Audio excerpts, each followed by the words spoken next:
সামাজিক প্রতিকূলতার মধ্যে যদি আমরা ইনসিকিউর ফিল করি, আমরা নারীরা বিশেষ করে। ছোট্ট লিজা আপনার সামনে দাঁড়িয়ে আছে, সেই ছোট্ট লিজাকে আপনি এই মুহূর্তে কি বলতেন বলেন তো?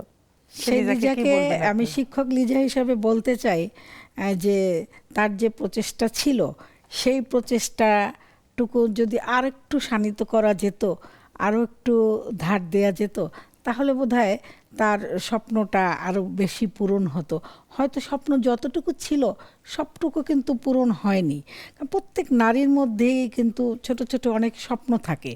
হ্যাঁ, তো নানা বাধা বিপত্তি প্রতিবন্ধকতার মাঝে সেগুলো কিন্তু না থাকলে স্বপ্ন পূরণও হয় না। সবগুলো কিন্তু পথ খুঁজে পায় না।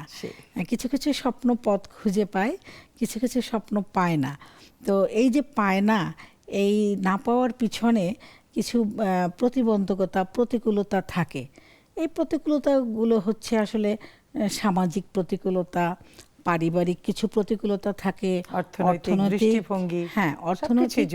প্রতিকূলতা, মন মানসিকতা। সামাজিক প্রতিকূলতার মধ্যে যদি আমরা ইনসিকিউর ফিল করি, আমরা নারীরা বিশেষ করে, অনেক ক্ষেত্রেই নারীরা কিন্তু ইনসিকিউর ফিল করে।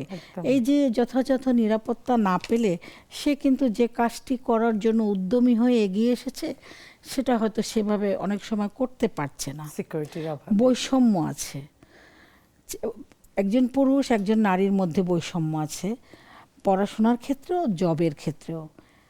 একটি ফ্যামিলি, হাজব্যান্ড ওয়াইফ দুজনই ডাক্তার, ঠিক আছে, তারা যখন মেডিকেল কলেজ থেকে বাসায় ফিরে তখন তার পরিবার ওই হাজব্যান্ডকে পড়াশোনা করার জন্য উচ্চতর ডিগ্রি নেয়ার জন্য সব রকম সহযোগিতা করে।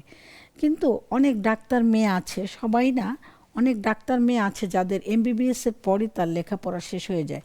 উচ্চতর ডিগ্রির জন্য যে ধরনের যত পড়াশোনা করতে হয়, অনেক বেশি পড়াশোনা করতে হয়, সে কিন্তু সেই সাপোর্টটা পরিবার থেকে পায় না। এখানে কিন্তু একটা বৈষম্য হচ্ছে। দুজনেই কিন্তু ডাক্তার, কিন্তু এই যে পারিবারিক যে একটা বৈষম্য বা শিক্ষা বিস্তারের ক্ষেত্রে যে একটা জায়গায় এসে বাধাপ্রাপ্ত হওয়া, হ্যাঁ, তো সেখানে দেখা যায় যে ওই ডাক্তার নারীর যে স্বপ্ন, সেই স্বপ্নটা কিন্তু একটু হলেও খর্ব হয়েছে। একটু না, অনেকই।